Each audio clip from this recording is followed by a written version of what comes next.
mai I runga, tūtaua mai I raro, tūtaua mai I roto, tūtaua mai E waho. Kia tau ai te Māori tū, te Māori ora ki te katoa, hui e tā ki e. Welcome again, everybody. Thank you very much for your prompt start to the morning. We've got a big agenda, so we'll do our best to stick to time.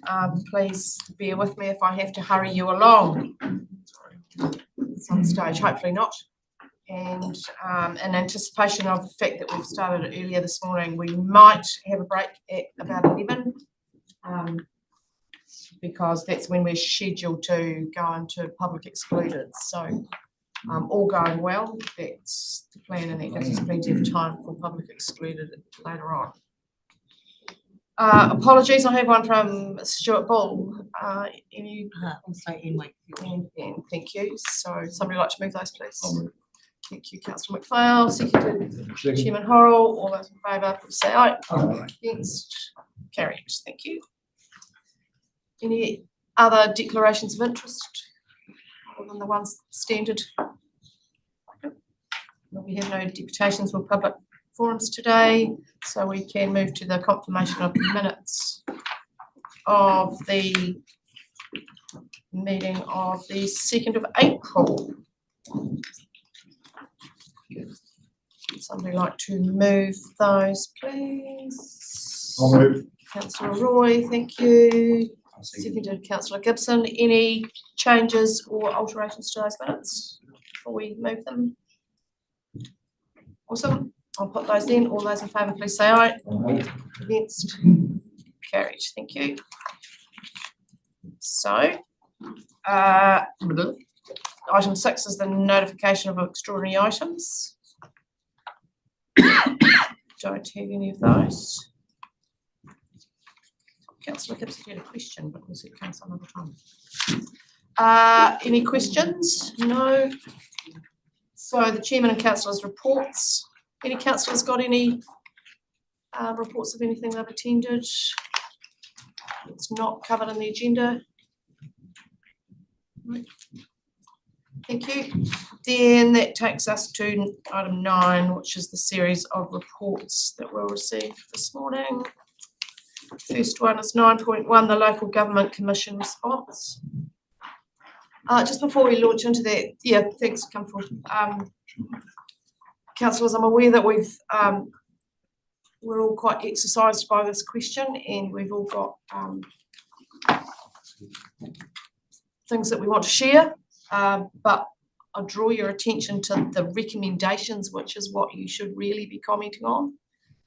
So my preference is firstly for you to ask staff any questions about the report, and then if there's a opportunity and time-wise for you to make comment, that's the way I'd prefer to do it. I'm not trying to stop you commenting.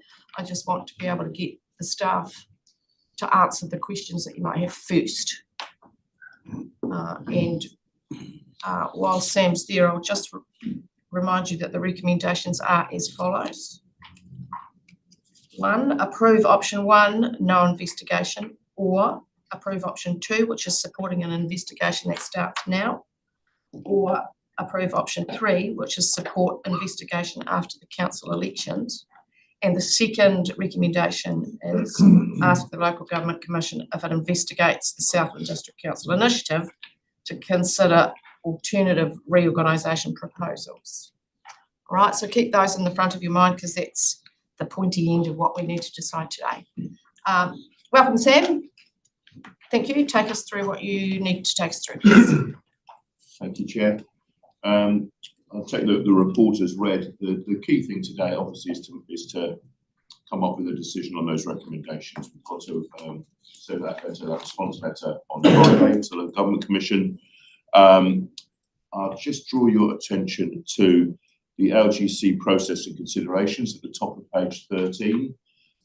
Those 6 points there, we need to respond to each of those in our letter. So hopefully in our discussion this morning, we can cover some of these points and that needs to form the basis of our response. We are very much in your hands here. We have had obviously a couple of other discussions around this, so really happy to answer any questions. And over to you. Thanks, Sam. Questions first, anybody? Councillor Roy? Thank you very much. Look, it's a well-written report with some serious options. I'm kind of in favour of option 3 but in recommendation 2, I'm wondering if we're giving the Southland District Council proposal more credibility than it kind of deserves by naming them in there, and I would just prefer probably all put on up for consideration, ask the Local Government Commission to investigate all possibilities on a way forward, rather than saying, have a look at this one first and then come up with some other ones, if you understand the point I'm making. Sam, do you have a response? Yeah, no, I mean, that's in there just because obviously that's what's triggered this whole process, but yeah, there's no reason at all why we can't do that. It's probably a much cleaner way of saying it.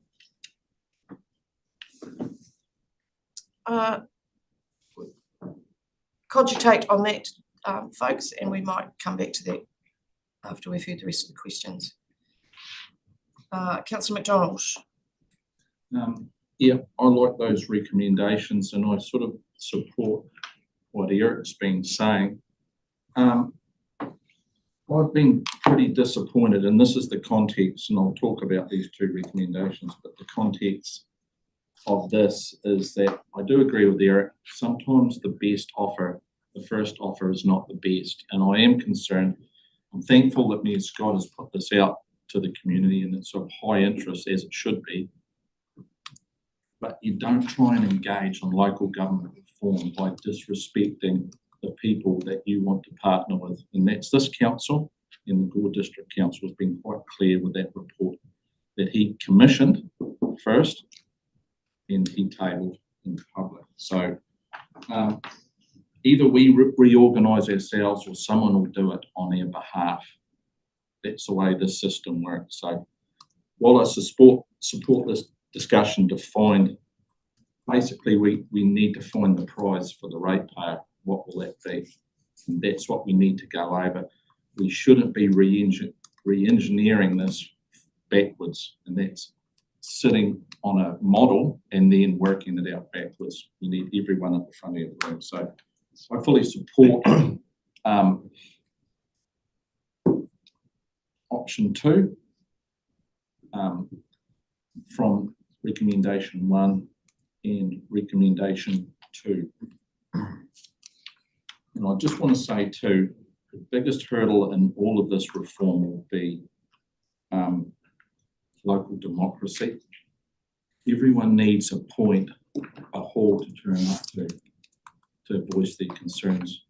And I see that through the community board structure needs to be strengthened alongside this process of reform. Because I also talked about Paul and his community in Te Anau. They may well, I'm at a guess, may say, well, what have we got in common with Invercargill? And that's the right question to be asking. So we need to invest in that local democracy, because if we don't, this reform won't go anywhere. Thank you. Councillor, did you have a question for Sam? No, look, you know. Yes, I know, but how also important this is. I do, and that's why I would like the staff to be able to answer any questions before we have the discussion that you've just had. It's very clear there, and I've given my support. Right. So do you consider that that's your contribution to the discussion now, and you've had your say? We just get one crack at it. Yep. Right. Thank you. Questions for Sam? We've got Councillor McPhail and then Councillor Morrison. They, in this, in regards to what we're doing, they will look at all other options. So cross-border, everything. It won't be just one position. They're just checking out this is going to work. That's probably my question. And the other thing is, will it be accurate? Will they be able to come back and, because of the cost, people going, what's it going to cost? certainly from other councils that discussed that. I personally, I'm not too worried about that because we need to do it anyway. And it'd be good to know, you know, my question is, will they be able to give us a cost? Will they be able to give us a timeline? So those, and then we've got to, that's what I'm asking, through this process. Thank you. Through you, Chair, I'll answer those in reverse order. Obviously, the cost and time frame are very important, and they will form a significant part of our response on Friday. In terms of the options they look at, I think it's really important to manage our expectations here. So we might say, yes, we want an investigation. They might still decide they're not going to proceed. We might say we don't want, they might say we don't have any control. And once the investigation starts, we won't have a huge amount of influence. We'll have input. But I think it's really important to be clear, it is out of our control. It is their process, and they will run the process. And they will look at all options. I'm sure they will look at all options, including cross-border. Thank you. Can you just let council know the nature of the communication that was made?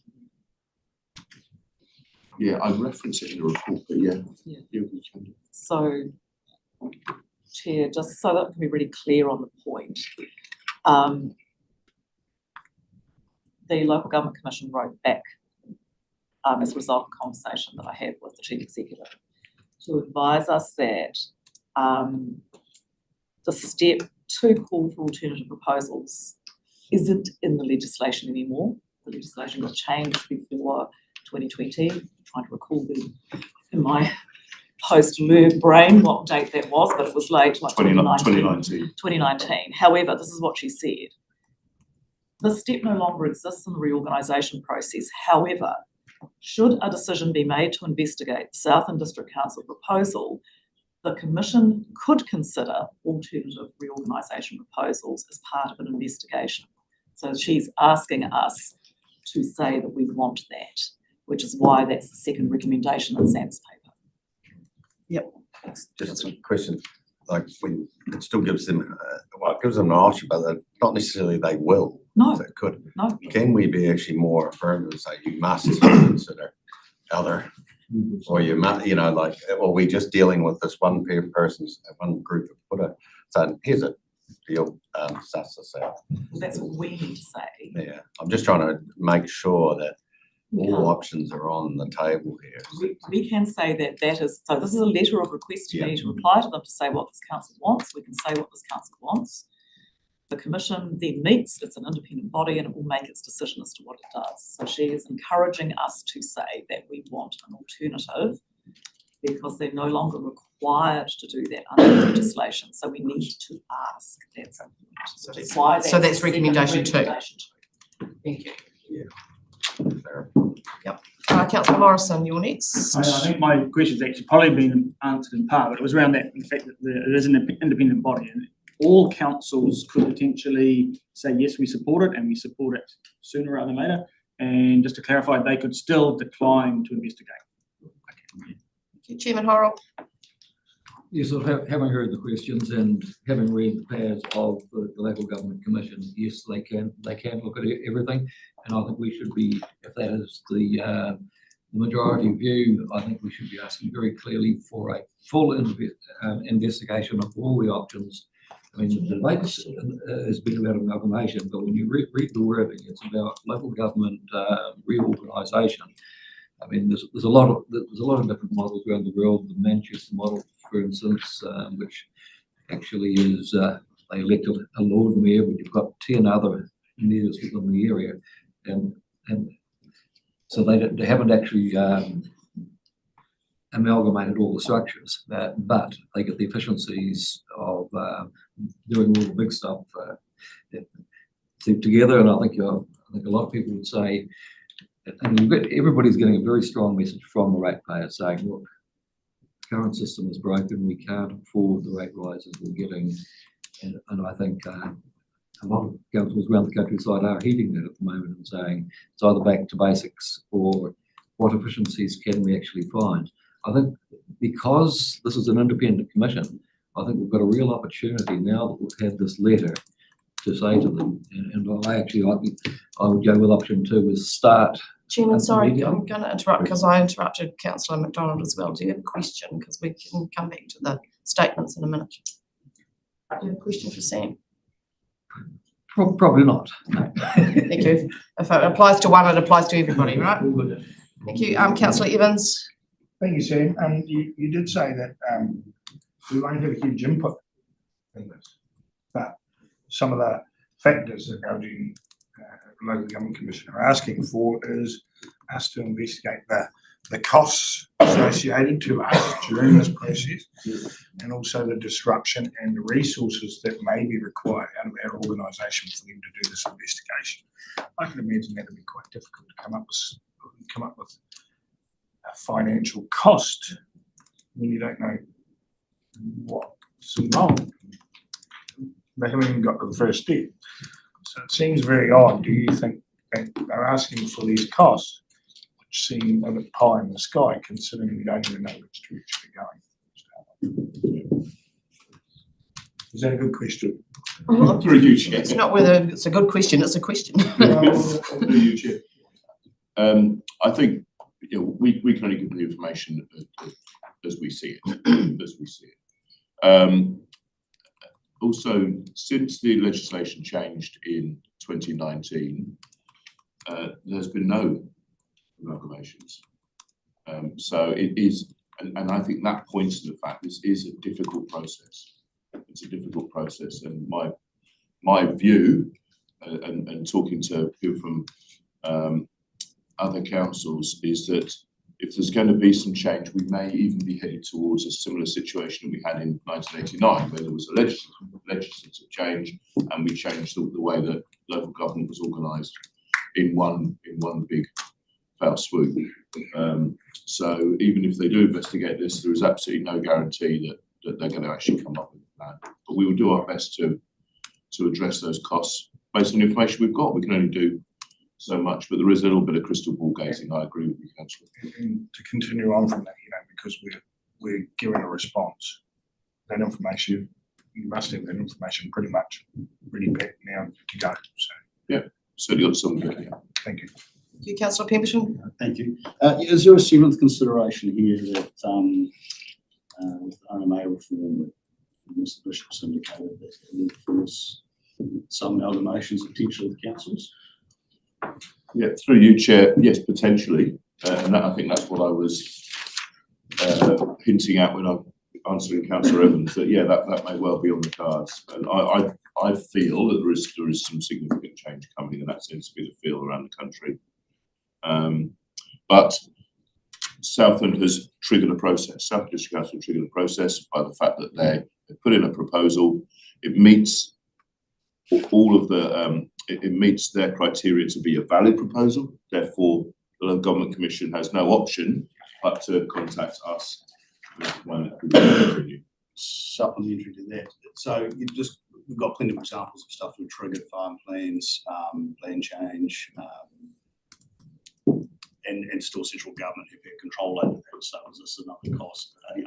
As a consideration that we're jumping the gun on stuff we can't control. Through you, Chair. That might be your opinion. I can't really answer that, but yeah. Councillor Rodway. Thank you, Madam Chair. I support option 2.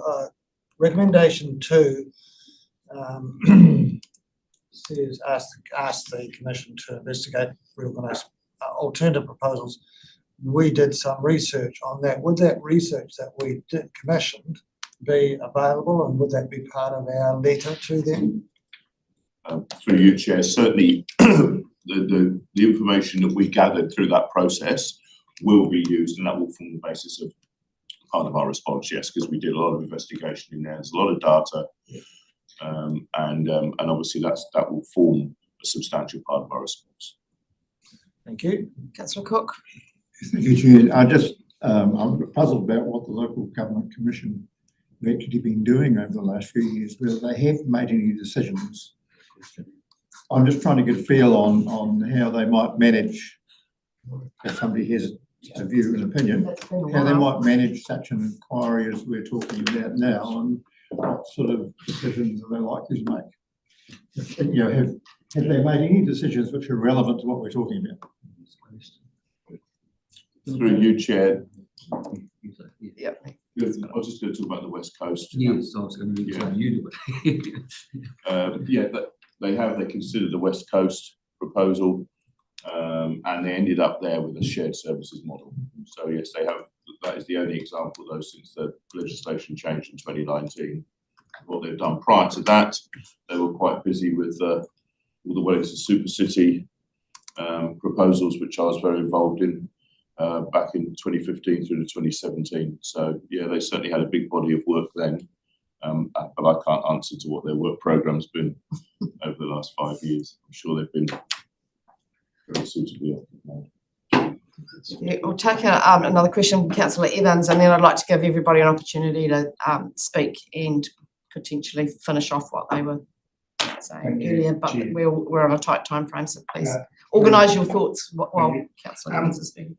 Do you think this may be jumping the gun, considering that central government are looking at changes to the Local Government Act 2002 in December, which may effectively, hopefully, the key points fix some of the issues that have been raised by Southern District Council. They're progressing that back to the basics, improvements for local government system, and refocus the purpose of our local government, reinstall a list of core services for us. They're going to be improving our measurement that we can show our constituents. They're going to hopefully improve our system to manage conflict between elected members and provide regulatory relief to councils and modernise outdated laws. And if that's coming in December, then do you think the Local Government Commission will look at that as part of their decision making moving forward on our situation with council? Through you, Chair, yes, I'm sure they will. Please also bear in mind, which is referenced in the report, this is a slow process. This is not nothing's going to happen quickly here at all. And I'm sure they will want the views of the new council elected later on this year. And I'm sure that every time there's a change in central government's position, especially Local Government Act 2002, that they will bear that in mind, and that will again just change the rules and change the boundaries. Thank you. Thank you for allowing me to ask that question. You are welcome. Right, what I'd like to do is go around, and if you could indicate your support for one of the whichever option as you have your say, that would give us an idea, and then we can put that to a show of hands after if we need to. Is that clear? Everybody okay with that? I'm going to start over there. Councillor Pemberton, please. We'll come this way. We'll go around. Thank you. Look, I'm leaning towards option 3. I think we've got enough stuff in the sausage machine that's getting blocked at the moment. And so I'd like to see some clarity on what central government come out with before we invest too much money and time on this. So can I just clarify, that's after the council elections? Yes. That's the one you, yep, okay, thanks. Councillor McDonald, do you have another Yes, I do. quick thing to say? I support, like I said, I'll just reiterate option 2, support investigation start now. And number 2 is the most important thing, is that we have to not, it seems as though people are willing with the Mayor Scott proposal to have a destination. We need to go right back to the start, and where are, like I say, where are the prizes for the ratepayer? This is such an important issue. And I appreciate Madam Chair giving us the chance to talk about this. So it is a real high interest to the community. It's important that we discussed here. So just saying that. So quite clear on that. Thank you very much. Councillor Gibson, you've Considering this is going to be an extremely slow process, I support getting option 2 to get started already, and therefore number 2 too, because we've got to consider all the options that are around. I'm sure you will make sure that happens. yes, the report's very thorough, so thanks, Councillor. Councillor Guyton, sorry. Well, personally, I'm utterly unflustered by the local action here, especially given Sam's comment about a fell swoop coming from the central government, which is my belief. And I think that particularly in light of the amount of time that it would take the Commission to process anything that we're talking about now, I'm just unbothered by this. Option 2. Thank you. Councillor Rodway. Yes, either option 2 or option 3. Either way, it's going to take a long time. May as well start, send the letter off as soon as possible, I suppose, and that'll. The new council will obviously have an opportunity to make comments in the process. So, and yeah, favour of option 2 and number 2. Thank you. Councillor McPhail. Yeah, look, I support option 2, get on with it. So it needs to be done, should have been done many years ago. And I think, yeah, but yeah, that's what I was going to indicate. One thing that's probably stirred up is that we can be doing council control organisation. We can actually be doing shared services. We do, but certainly do a huge amount more, and we can do that tomorrow. There's nothing stopping us to doing that, and this can get sorted out over the top in due course. And I know as probably what really comes to the fore is that a lot of you will be paying your rates bill. If they haven't done on the 20th, it'll be coming up on the 30th. And I know I'm looking at 5 different rating units I have to pay rates to live in this area. So it's hugely important to get on the road, and the community's asking for it too. So yep, just get on with it. Thank you. I'll skip me. Chairman Horrell. Yes, Madam Chair. I mean, good debate going around the table. This will take time. I think the West Coast one, which was the last one that was done, took 2 years, and that proposal was to have 3 unitaries on the coast. The determination came out that they should have one regional plan, and that's actually what we're hearing from government at the moment, and they're still working through that process. Because of the time it'll take, I believe option 2 is the best option, because we will go through an election process.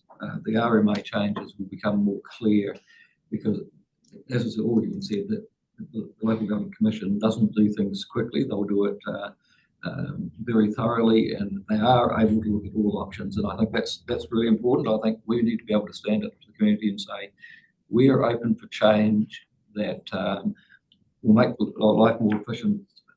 I mean, and you'll get cost savings, but we also want to make sure we retain Southland democracy, that there was enough oversight in governance. So really it is, to me, it's a blank page. I mean, really, the letter from the Commission is asking us 2 or 3 things. Do we support the FCC proposal? And most of us think that it's too narrow. Do we support an investigation? And I think we're here around the table, we're saying yes. And I guess the third one is, yeah, do we do it straight away or not? I think they'll be reluctant. I think we actually need strong support from council to say we're up for this. Southland could lead the way for the rest of the world. By the time any change comes, it will be 40 years since the last major restructure. And if you talk to anybody out there, the time is coming for another change. If we have to wait for polls, etc., may never happen. But I think the political appetite for a more efficient system is certainly there. Certainly, so I support for those reasons. Thank you. Councillor Roy. Having heard the debate, I'm probably now more leaning at option 2. But can I give notice of amendment to recommendation 2 at this point? Can I come back to that, because I've got it in my brain? And well, I think it probably is more important than whether we go 2 or 3, and I think instead so you're wanting to take this? Well, take that if it investigates out to investigate, yep, and take out the Southland District Council to reorganisation of local government in Southland. I was going to move that one separately so that we can. Yeah, no, but I'm just giving notice of amendment now, because I think we need to kick it along. Yep, understood. Thank you. Councillor Evans. Thank you. I'm in favour of either option 2 or option 3, possibly option 2 because everyone else is going with it. Option 3 would sit well with aligning to central government changes to the Local Government Act, which is coming up December. You know, it would be good. I know the STC have put in their proposal, but it would be good in my mind, because of what Councillor McPhail said, that we could be doing this and we haven't.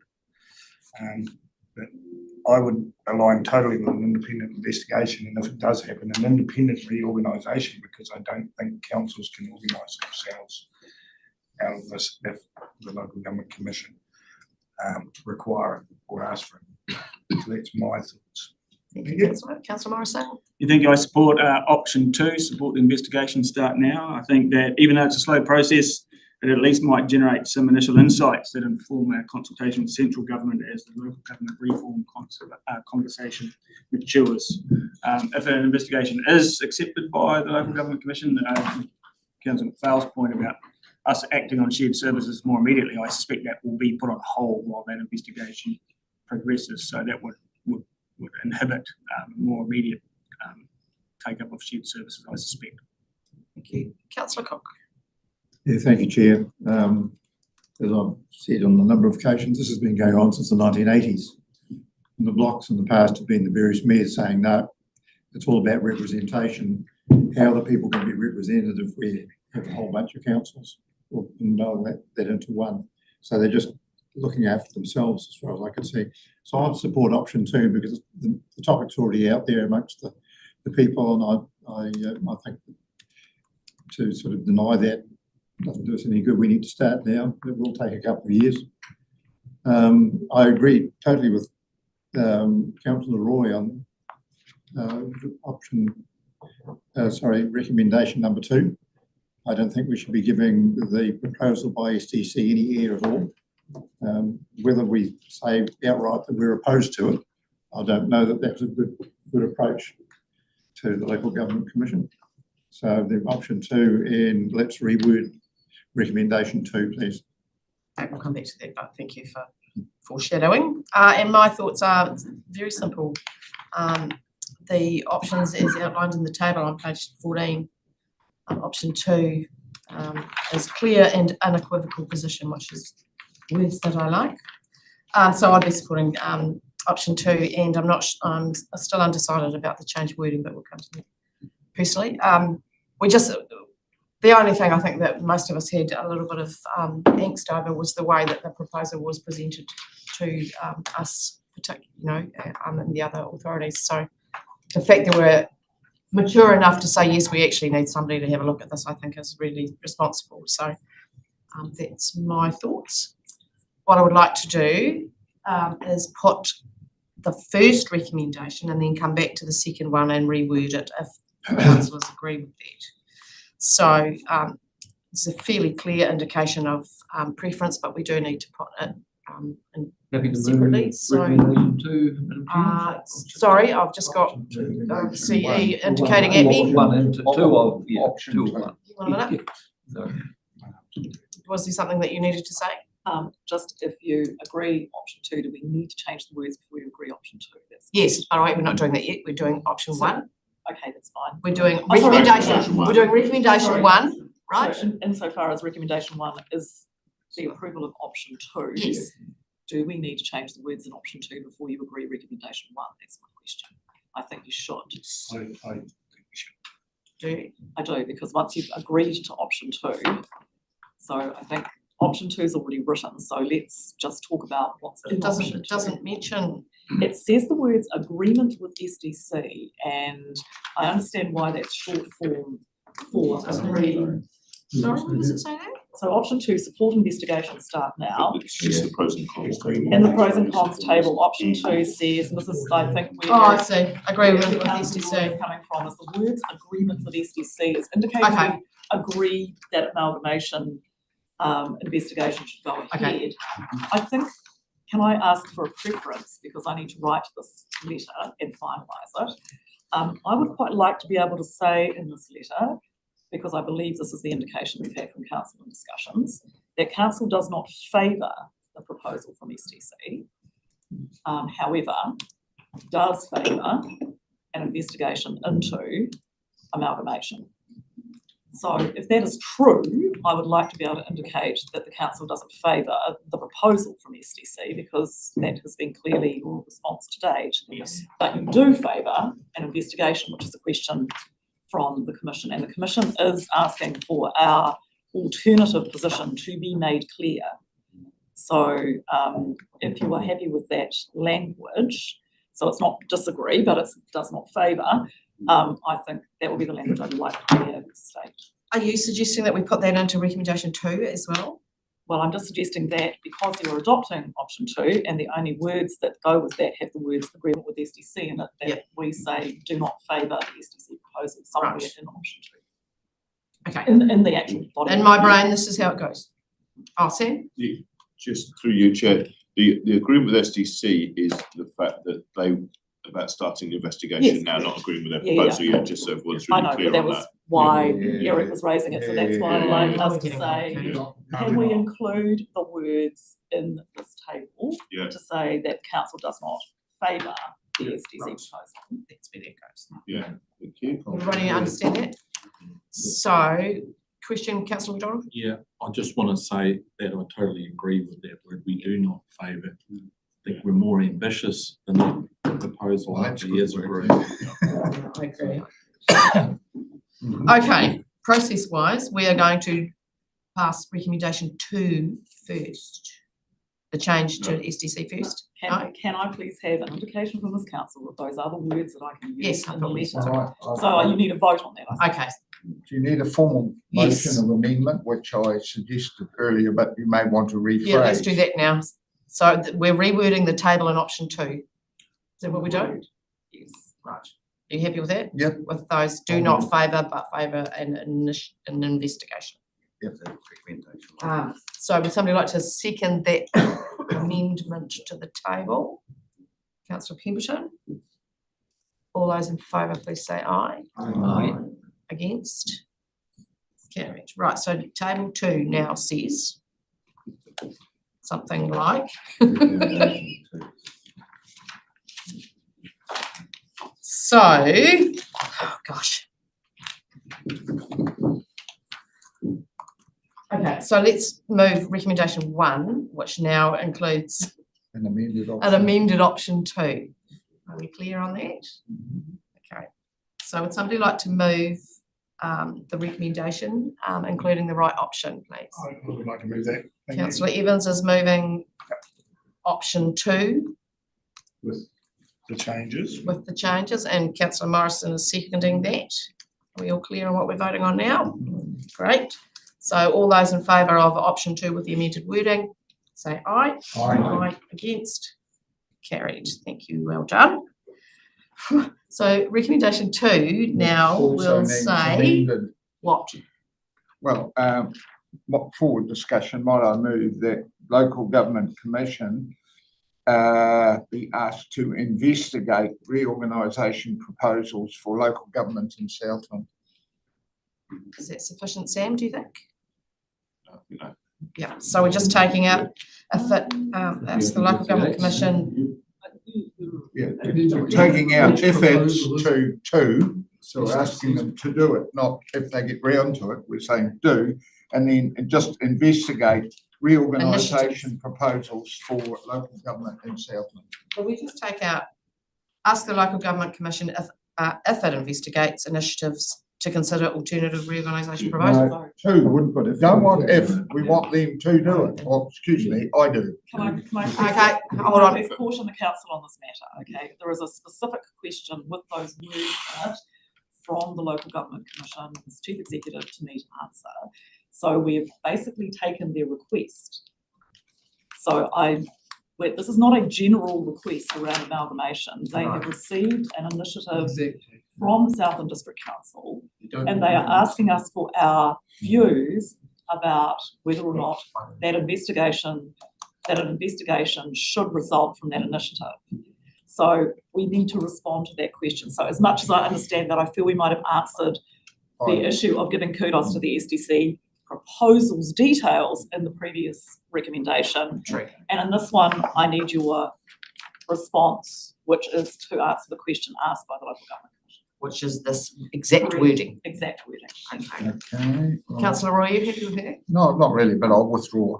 Do you understand the reason? I understand Okay, your thank reasoning, but I'm a bit, Thank you. I'm a hanging judge. I need to ensure that I answer the questions as asked, so. Yes, understood.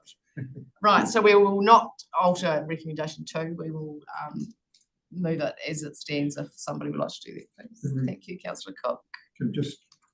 Can we not say in there that we don't support the initiative from Southern District Council? I think we have in the We have option in 2 there, yeah. rewording. I think that's pretty clear. Right.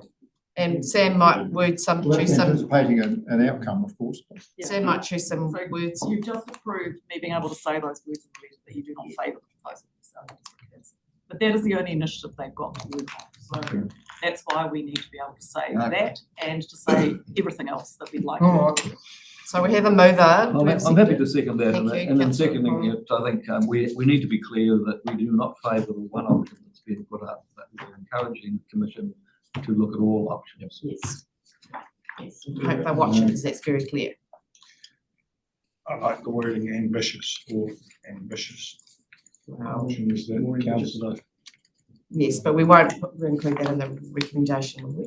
It'll be in the letter. We have a recommendation on the table, so you can use ambitious as many times as you like, councillor. We have a motion on the table, so is there any?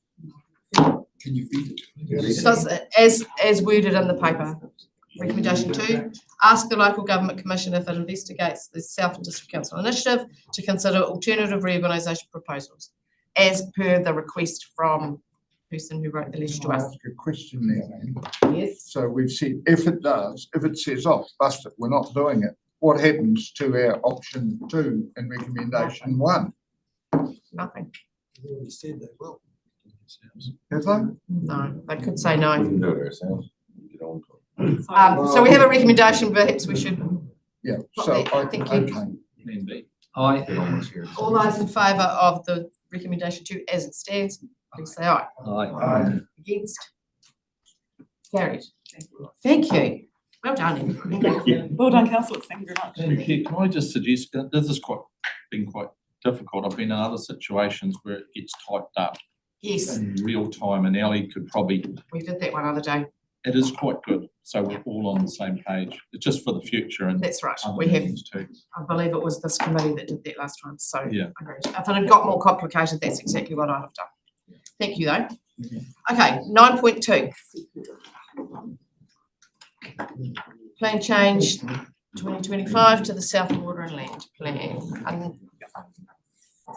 Fun continue.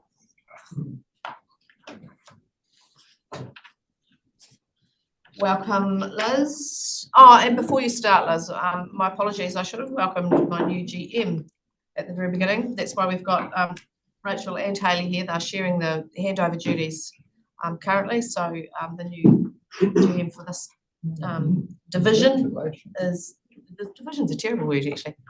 Togetherness is Hayley. So welcome, Hayley. And something else is going to happen. Never mind. Carry on. Thank you, Liz. Kia ora.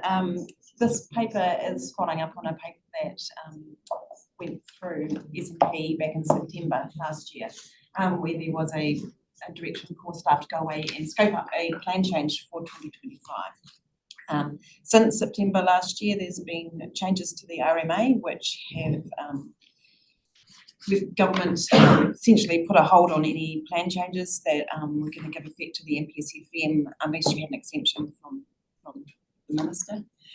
There's also been announcements from the ministers around RM reform and also changes to national direction. We're hoping to see the freshwater package part of that national direction in the next month or two, or at least some discussion documents around that. So because of all of this change in the legislative and regulatory framework, we've put that lens over what we can and cannot achieve in the 2025 work program for freshwater, while we continue with on-the-ground action and other sort of regulatory lenses around wetlands and other types of activities. The plan change part of our work, we are recommending in this report not to be promoted for a change in 2025, and with one proviso that we've got a couple of matters at our Environment Court or High Court at the moment that may, depending on how those processes run, end up that we have to do a variation or a plan change to resolve some matters. However, the larger package of options that we'd worked through previously over the last couple of years, it's recommended that that be put on hold until we have greater clarity in terms of the national direction and reassurance. Note, I'm saying putting it on hold, and it's a pause. The legislation still requires us to have a freshwater instrument that gives effect to the NPSF and whatever that might look like at the moment in 2027. So we're still beavering away with some science, some economics work in the background. However, not putting up a plan change itself into the public at this stage is what has been recommended. Any questions on the report? I won't go through it in detail, but happy to. Councillor Roy, just before you do, just draw your attention to the recommendations for this paper as well. So we're receiving the report and hopefully, and the recommendation 2 is to delay formal consultation and notification of any changes to the Southland Water and Land Plan, other than any that may arise out of the existing Environment Court proceedings until amendments to the Freshwater National Direction are confirmed. Okay, so that's the chunkiest bit of it all. I've got Councillor Roy first, and then You probably can't answer my question, and you probably know roughly what I'm going to say, that we're energised to get going. Here we've got another delay. What is your expectation around timeframes that this might be concluded so that we can step up with farm plans and those other things that we're wanting to do? So we've still got work going underway in implementing the plan that we've got now, which is a good step towards the objectives for freshwater environment. So there is still work carrying on the implementation space. We don't know, as I said, we do have been indications that we will see the national direction or some discussion documents early in the middle of this year.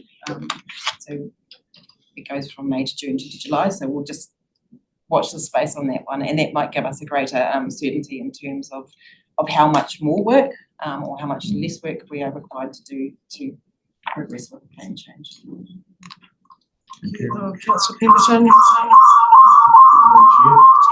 A couple of questions, if that's okay. So to Councillor Roy's comment, we're still motivated, ready to go, and we can't unknow what we know, and neither can the community. And they have been looking for some voluntary targets, or whatever you want to call it, so that there is a clear path of direction for investment in business and how people operate in the environment. I'm not too sure how this is actually helping anyone in Southland. And my second question, if that's all right, around Rule 24, my understanding is potentially there's going to be an option of either a Southland freshwater farm plan or potentially a national one. Is there going to be issues around addressing Rule 24 if the option is to go to the national one? Just seems like we're delaying supporting our people in South, which is quite frustrating. And the work program that's not within the plan rules and the regulatory approach is to look at how we can support that action and encourage it in non-regulatory or non-plan ways. So working within the catchments with the science summaries that we've already got, and within those catchment groups to see how they can promote those voluntary as opposed to regulatory, while also implementing the rules that we've got in the plan. Is there enough clarification to know what I'm working towards? That's my question. The fact that we're not coming out with some clear guidelines or clear targets that would be voluntary or whatever. People get lost in so much support pretty quickly, and they don't really understand what it means for them. And that is going to have to be a piece of work around the communications and the messages that we are putting in. But it wouldn't necessarily be through the plan, but it would be through the communication and engagement process that we have to be clear about those.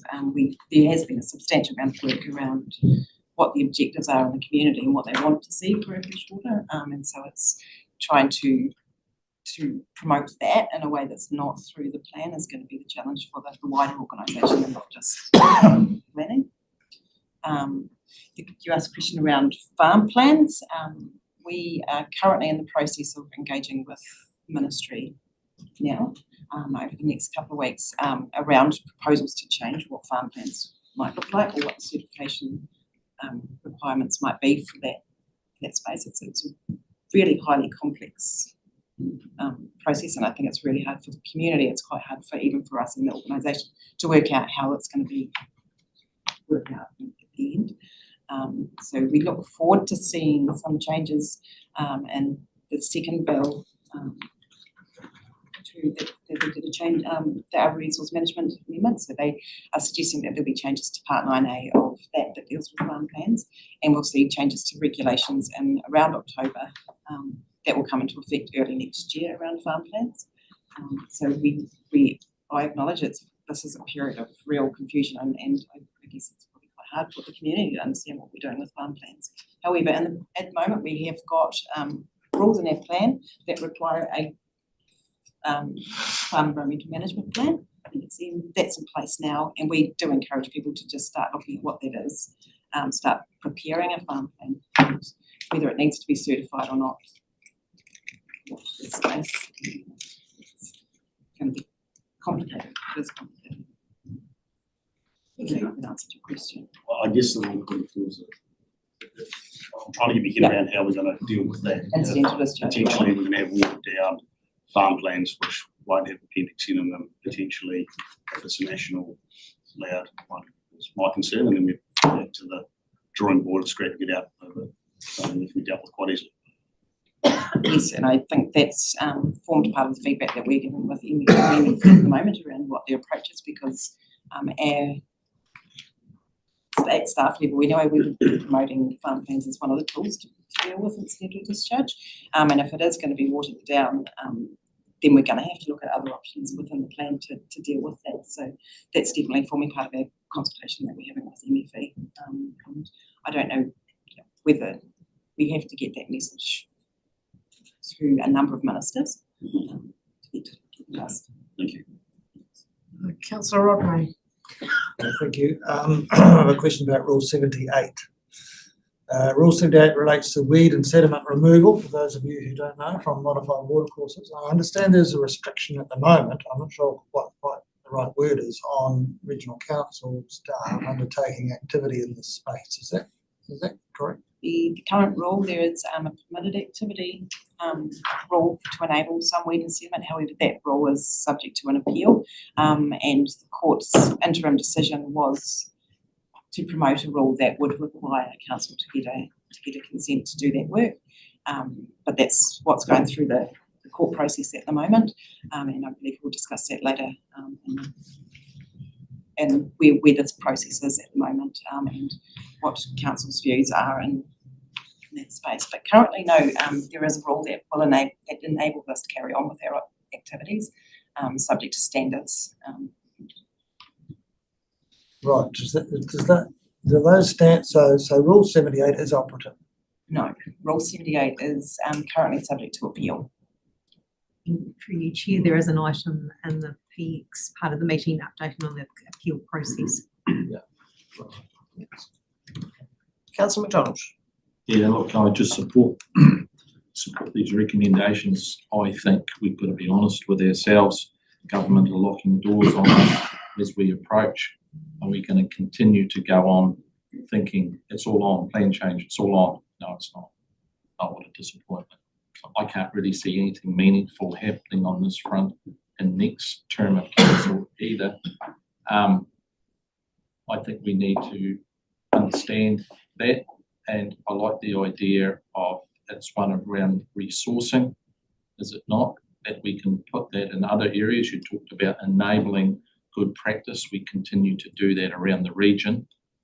And that's quite a shift, because we are a regulator to enabling this behaviour that we want to see. So I'm concerned about the car slipping back down the hill without this plan change, but there's other things that we can do. But I support this, seeing what's in front of us, see it's unfolded. Let's not get too excited about next term either. I know it doesn't sound good, but that's the reality. We've just got to work on past behaviours. And as Phil, my esteemed colleague, say, what did you say about government? Expect the worst. Yes, expect the worst from Wellington. There we go. Happy to re-quote. On that happy note, Chairman Horrell, it's your turn. Yes, Madam Chair, I support the recommendations. I mean, we do have the science on 12 subcatchments out there. We've got an opportunity to get out there and inform those groups. You don't actually have a number for them to actually know what the issue is in the catchment. And I think we have to do more in supporting the action on wetlands. There's some frustration out there at the moment that the NES is actually stopping us or causing people to have to go through an expensive process. And I believe governments probably should take a stand on this. We know there's going to be change, but we actually want this stuff to actually be happening. We know from the regional forums report that the significance of encouraging these wetlands, and at the moment we're almost restricted down to the duck ponding type thing for an activity of 4 meters and 20,000 litre capacity. I think we need to be more ambitious with that. I'm hearing frustrations, people wanting to do the right thing and they're striking a bit of a brick wall at the moment. I think we need to show some leadership in that space. Farm plans, I think we've got 900 farm focus plans out there already. We could start updating some of those and supporting people that are probably going to struggle. We know that the dairy industry will probably only need half a dozen questions added to industry plans. But I think we need to pivot. We need to be putting the work in places that will actually give us a result going forward. I mean, the reality is government has told us to pause plan changes until they come out with national direction and saying you could be wasting money, or we don't want to be wasting money. I know this has been frustrating for staff and councillors, but at this stage of the year, we're never going to get plan change through this year before election. So I think, yeah, support the recommendation, but let's work to get action on the ground. That's also the direction we're getting. Let's work with our communities and actually get more stuff happening and remove some barriers. Thank you, Councillor Cook. I think all the discussion points us to moving the recommendations as they stand. Chair, on that I'm going to do. Thank you, Councillor. Anyone would like to second the recommendations, please? Thank you, Councillor Evans. Did you have a comment? Yeah, just a quick comment. Look, I've read the challenge, and I'm just going to make a statement that people around the farming community that, okay, it might not be as awful, although it is by law on our, as you've clearly stated, Liz, in regards to our water and land plan. You need a farm plan, whether it's certified, auditing's the question, and we don't know what the government's going to come into play. Then encourage, I think there's 16% of, we said, that haven't got any form of farm plans. I think that's a figure I've heard in the past. That to encourage them, I said, it's not, be honest, it's not that hard to do. And if you need, we are supportive of helping farmers come along to encourage them to have some form of farm plan as a base for the future. No matter who's in government, no matter what is happening, farm plans aren't going to go away. And I would say almost everyone indicates that a farm plan is the right thing to have. It's about what those farm plans are in the future is going to get determined. So I'm just encouraging my fellow farmers around the Eyre province to sort of understand you can take small steps and encourage the ones that haven't done anything to pick up their game. And also for us as a community, as a council, understanding that the community has probably gone in the rural sector where we want things being done. We are seeing the right signal about streamlining consents and some of the good stuff we want done. That's great to hear. That after a couple of years of reasonably interesting financial years, we're going maybe into a period where there's a bit more prosperity out there, and it would be a good time to be investing in your businesses.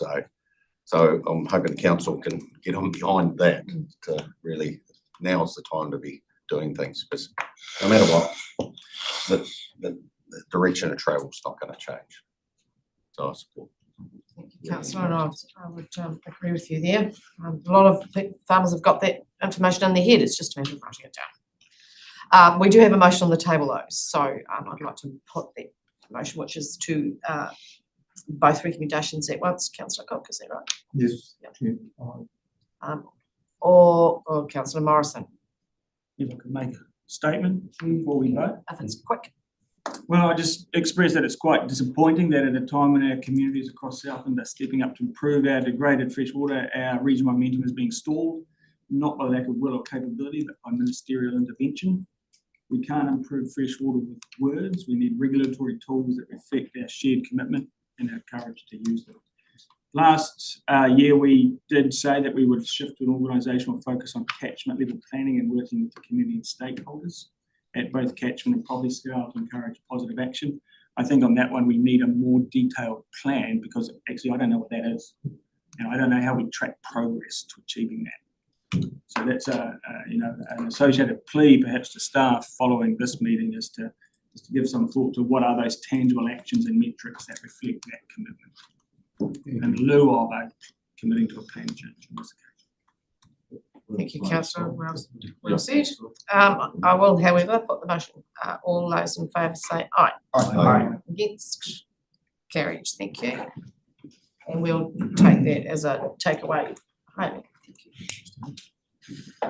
Thanks, everybody. Interesting discussion. 9.3, retrospective approval for submission on the wastewater environmental performance standards. Just drawing your attention to the word retrospective. Not much we can change, but Shana, take us through it, please. Tēnā koutou, councillors and non-affiliated representatives.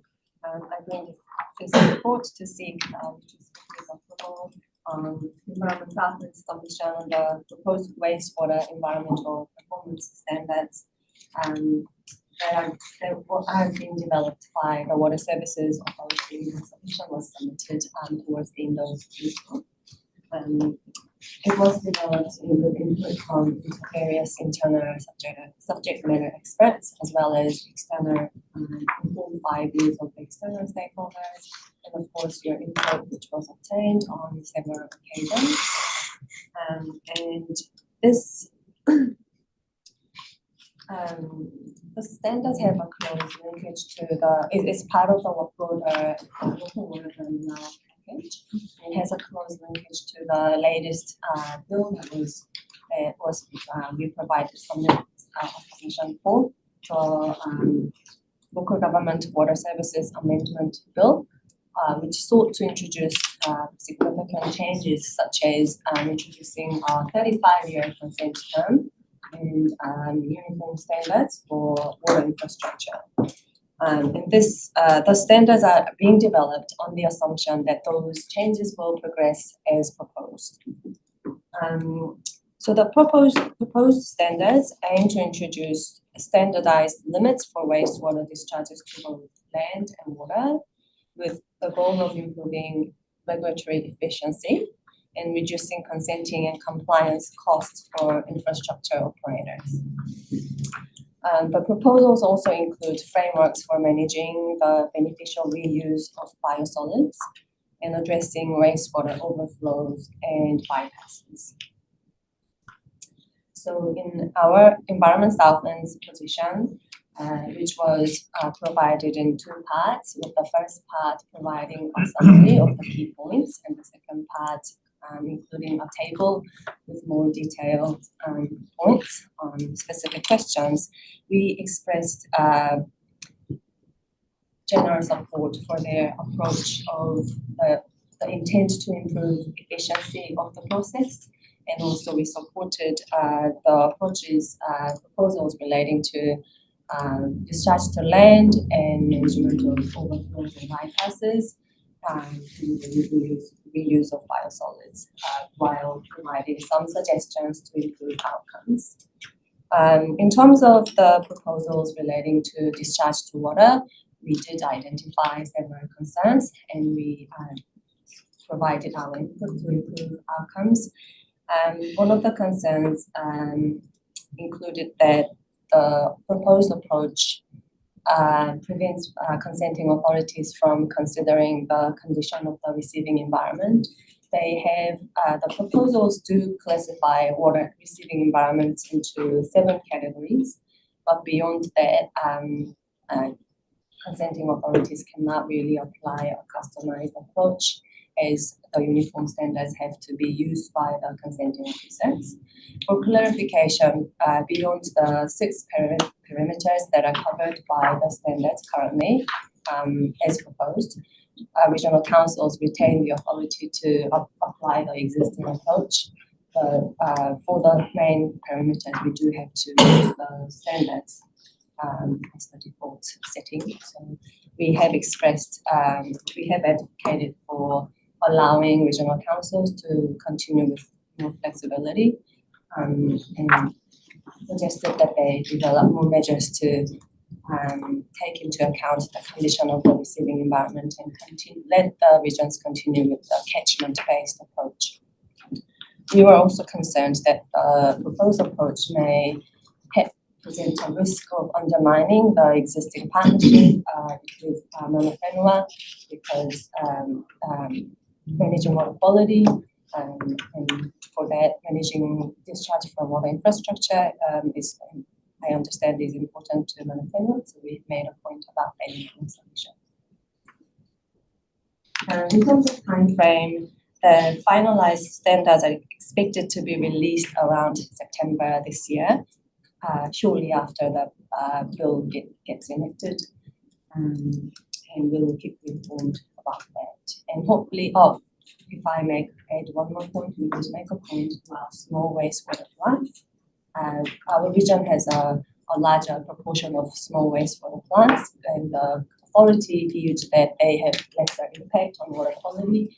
We disagreed with that because it seemed that their assumption wasn't substantiated, so we raised a concern about that and suggested that they liaise with us before they finalize the standards on small wastewater plants, which may be more lenient than the other ones. We have to be updated on that. Thanks, Shannon. Questions? I've got Councillor Pemberton and then Councillor Rodway and Councillor Gotens. Thank you, Madam Chair. Appreciating there's a few unders and overs in this, in the recommendations and retrospective. I guess my question is, the outcome of these recommendations, do they align with Southland's targets of water quality improvement in the future?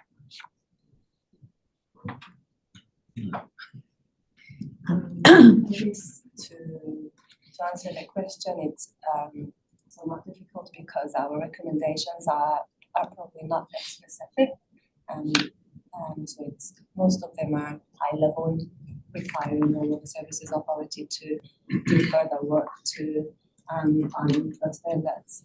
So yeah, I'm afraid we didn't go to the extent to actually quantify outcomes.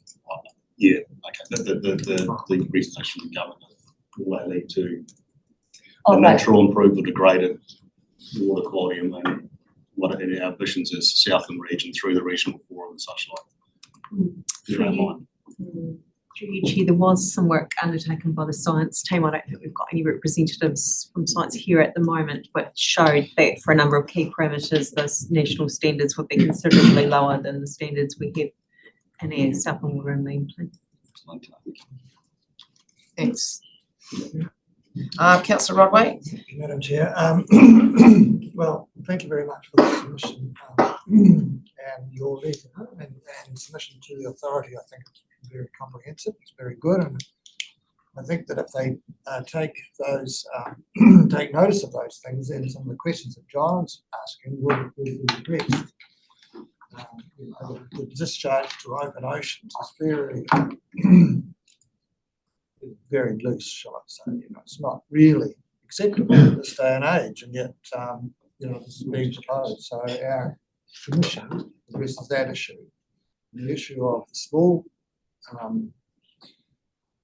towns, Riverstone, for example, Manapuri is another one, them having relaxed conditions is also of concern. So I think that's addressed in the submission. So hopefully they will take notice of it. And the question I had to ask is in the sentence underneath the paragraph heading background on page 35 says these standards can only apply to council and Crown-owned infrastructure. So that means that discharges from private industry such as the freeways would still have to comply with our water plan, and they can't get away with discharging things to this level. Is that what it says? I thought it applied to every discharge, but it's only council and through you, Madam Chair, I believe that is the case. So currently, it's proposed that they apply to Crown. Right. So it doesn't apply to a previous discharge. Right. Thank you.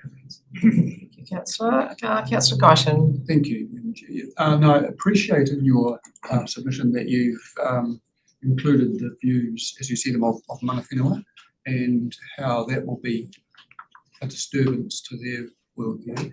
Did you make mention of Te Tiriti o Waitangi, which is being contravened by these proposed actions, particularly the treaty rather than just the thoughts of mana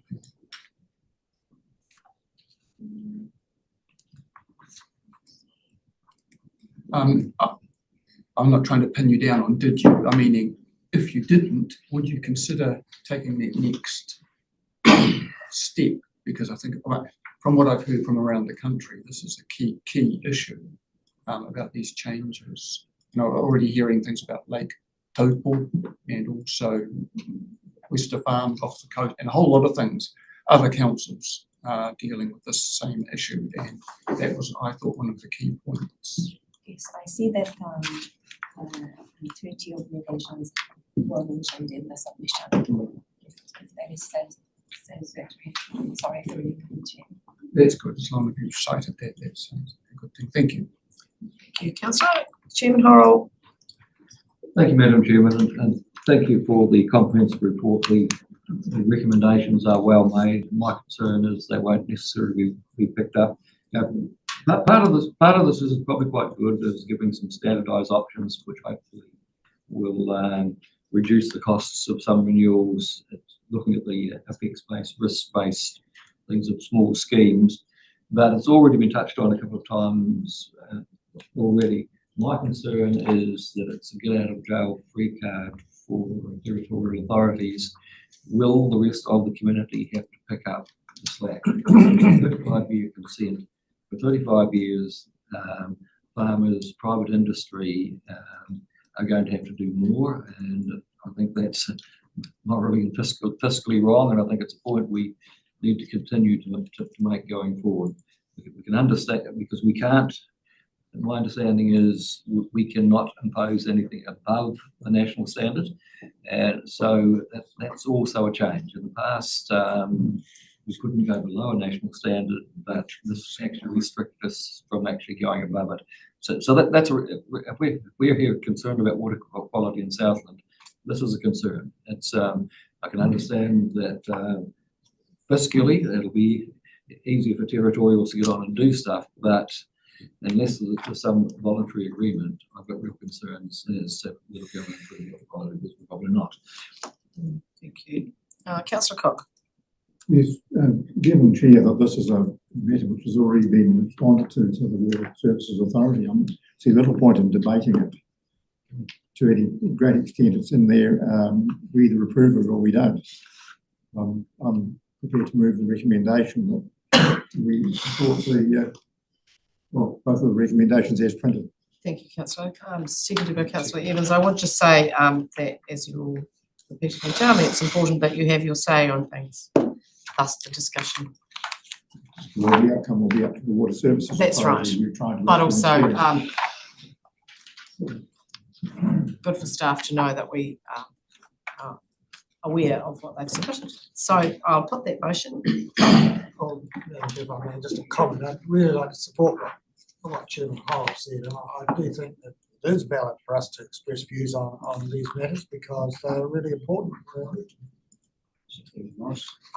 I'll put that motion. All those in favour, please say aye. Aye. Against? Carried. Thank you. Thanks, Charlotte.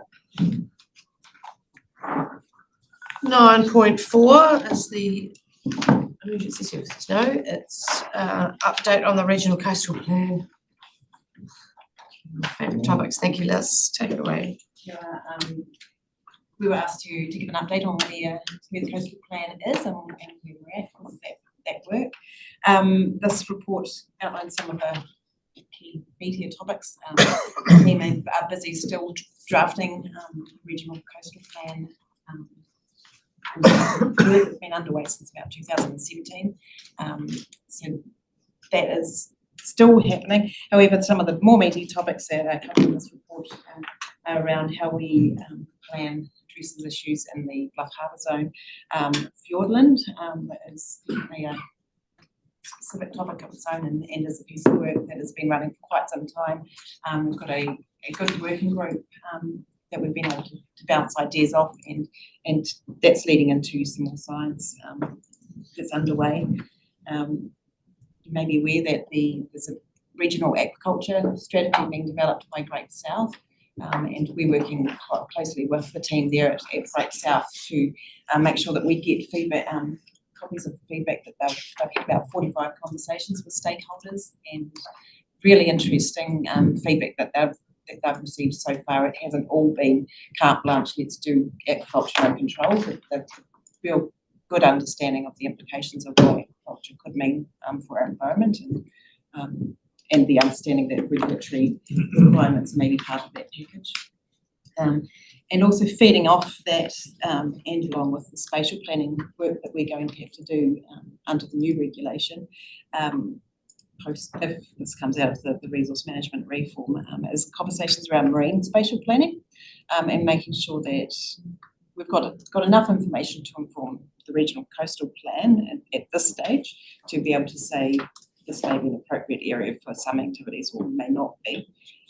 However, we're looking at marine spatial planning katoa, so there's a whole lot of work that could be incorporated within a marine spatial plan, and we just need to have a step back, find out what the community, what the industries would like to see in a marine spatial plan, what information we've already got in that environment, and then start to build what layers of information we could commission over the next few years to get to that space. I can say that the team are currently looking at in the science space around marine ecological areas and building up a whole lot of information involving a number of different commissioning. We're at the commissioning stage, getting scientists to help us in that space. So there's a lot of work going underway with the coastal plan. However, I feel like I'm the doomster of the day. It's unlikely that we will have a coastal plan for you to that'll be drafted and ready to go out for consultation before this end of this trimester. We are aware that there's changes to the New Zealand Coastal Policy Statement that will have impacts on a number of activities and some of the policies that we'll be drafting to, that we have to give effect to. And then there's also the wider resource management reform. So we just want to make sure that we're not going out and consulting on a plan that gives effect to the current coastal policy statement, knowing that in the next couple of months we'll see discussion documents that will say it's no longer relevant. So unfortunately, we won't have a draft to go out for consultation this year. You'll watch. Thank you. I have Councillor Evans, then Councillor McDonald, then Councillor Rodway, then me. Thank you. It's disappointing. I find it extremely disappointing. A lot of hard work going on, a lot of stakeholders included, and a lot of information, and it seems to be collate.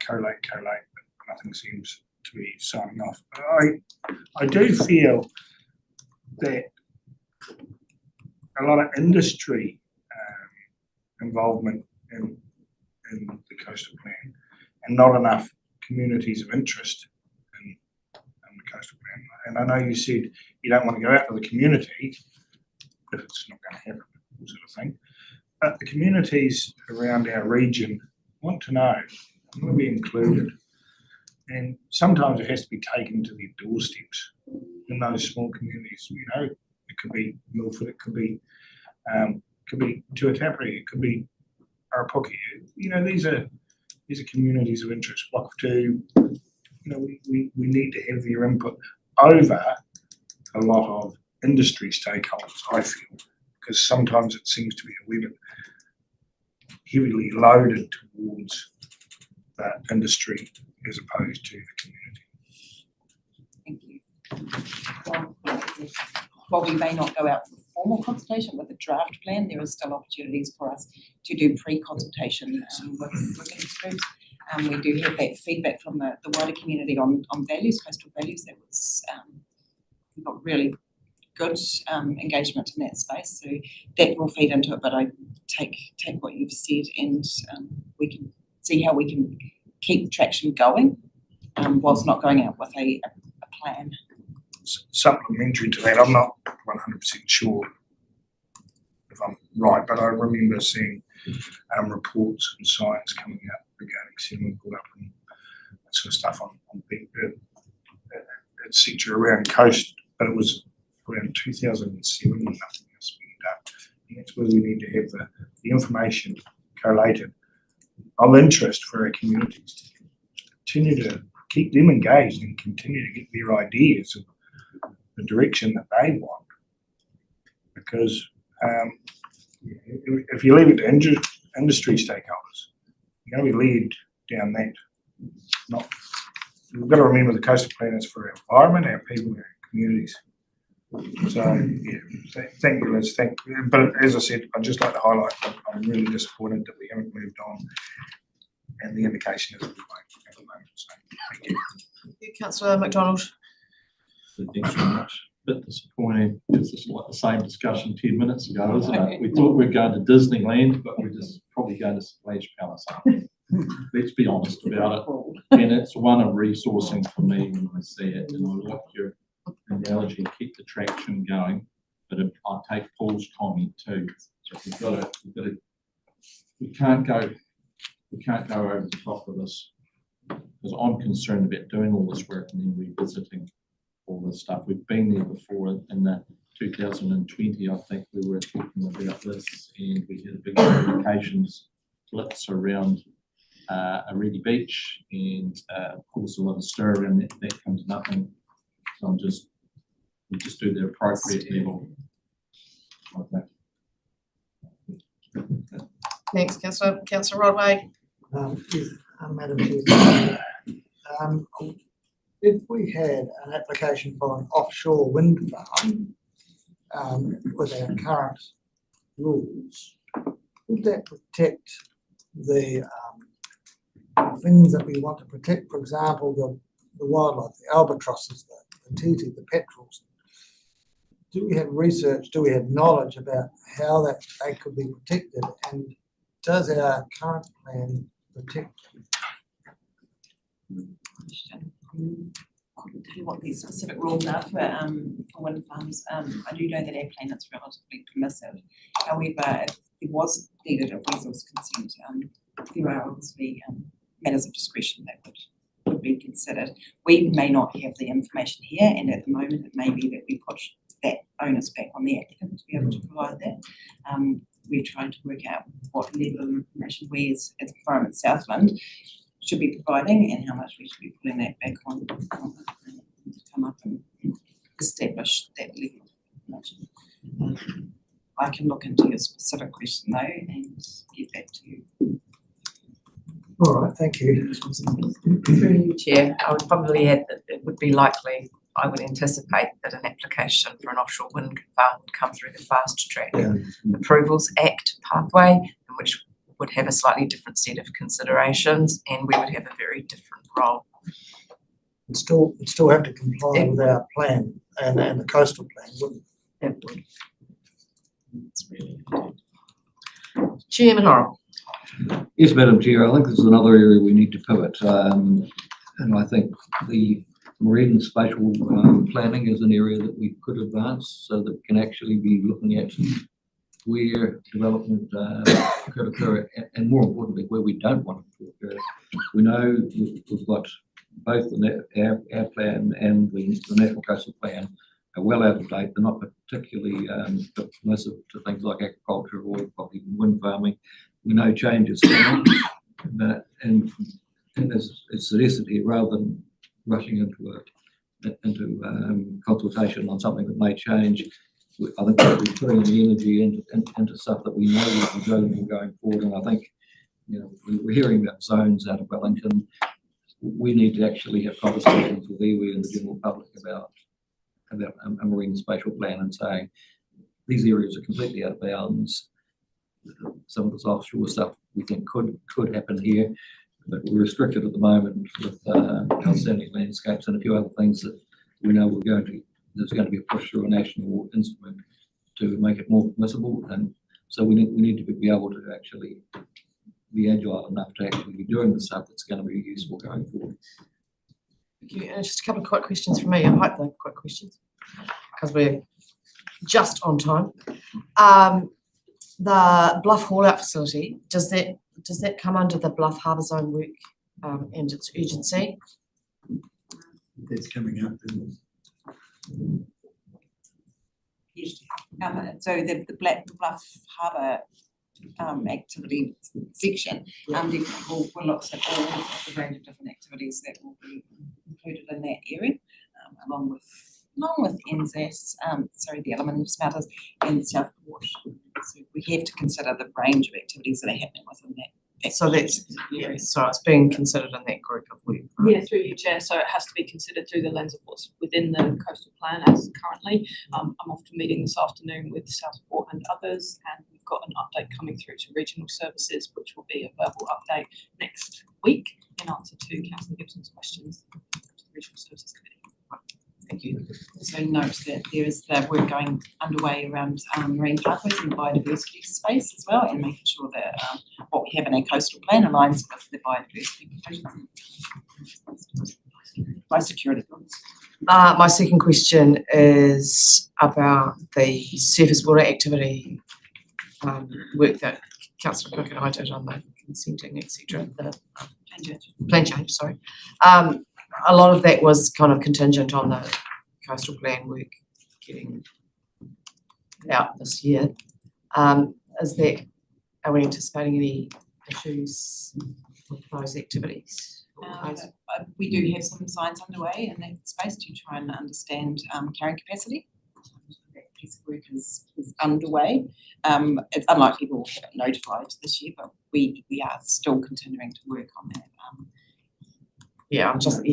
I'm cognizant of the fact that we kind of said these two things go together and we're working on it. So as long as we are working on it. Yeah, and so this also aligns with work that's underway and consenting well as well in terms of timeframes. Yeah. And consents and things as well. So. Thank you. Okay, any other questions?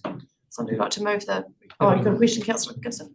Yeah, I'm sorry that I caused all this, but that's the way it is. I was mainly concerned about this offshore aquaculture, and are we in a position to participate in that without our coastal plan? As Haley intimated earlier, at the moment, the larger aquaculture type activities are coming through the fast track. So that's how we are being involved at the moment. But it would be ideal to have a coastal plan updated so that in the future we're ready for more and more. Is there a question, Councillor? Yes. Yeah. Just talking about what you've said, Elle, and you mentioned Lyndall, the surface water charges. Is that we still have full autonomy over those and those decisions through a fast track process? Because I do have a concern is when agriculture gets up and going that it needs to be self-funding that needs, those surface water charges need to reflect the significant biosecurity programs that will have to be in place to protect that industry. And I don't really want to see that soaked up by the general ratepayer.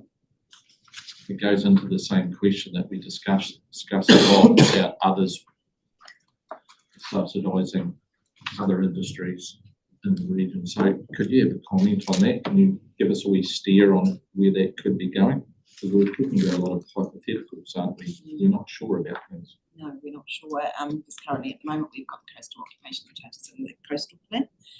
Whether they are sufficient to deal with the types of activities that we're going to potentially have coming our way is a question that's been being addressed and is one of the reasons that we would promote for getting our plan reviewed to make sure that we've addressed those issues that are coming our way.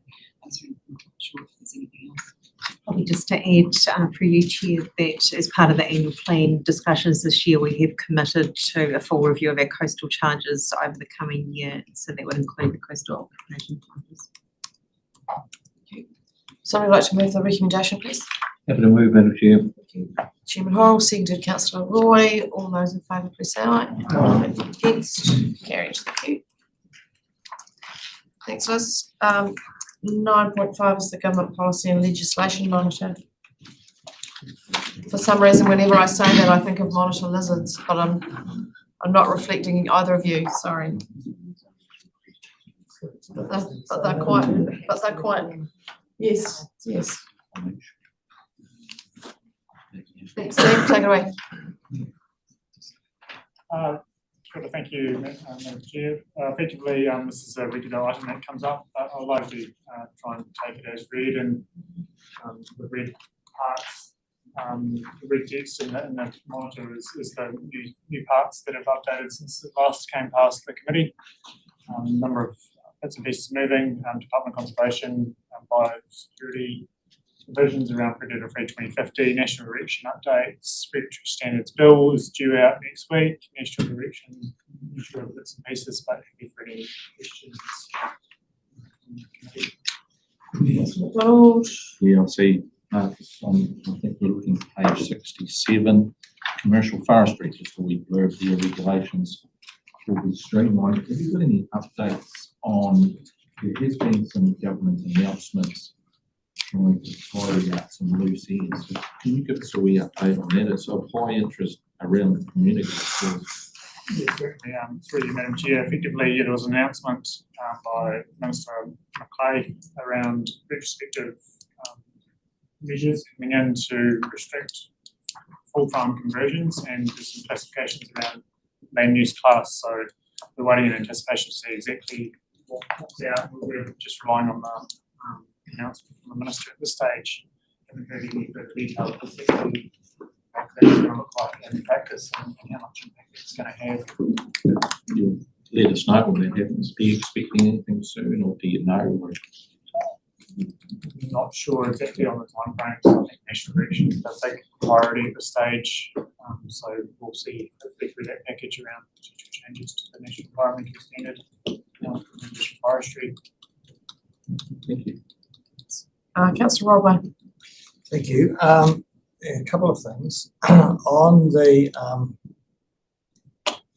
page 13 or 72, there's a map of areas that the government is considering to plant trees on areas that are low farming value and low conservation value. Now, this seems to include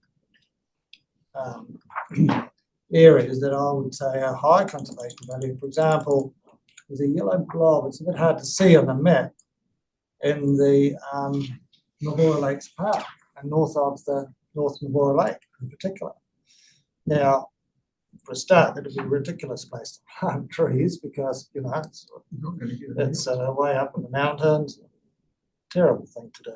And also in that area, the upper Ariti is yellow as well, all the way through to Upper Ariti and Avon, and that actually is not Crown land, that belongs to Mount Nicholas Station. So I just wonder how valid or well researched this map is. It seems to be not very, it's scary in some ways and not very helpful in others.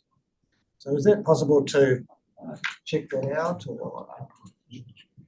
Yeah, it's very Details on that? Madam Chair, I think it's been a desktop exercise from Ministry of Primary Industries as opposed to any sort of practicality or ground truthing opportunities. But yeah, there are a number of areas that there's a regional council would potentially have opposition to those proposals going ahead with holding values, potential landscape values, biodiversity values. So yeah, it's very much a initial press cut, as I understand it, from the desktop exercise around what conservation state exists and potential values out there.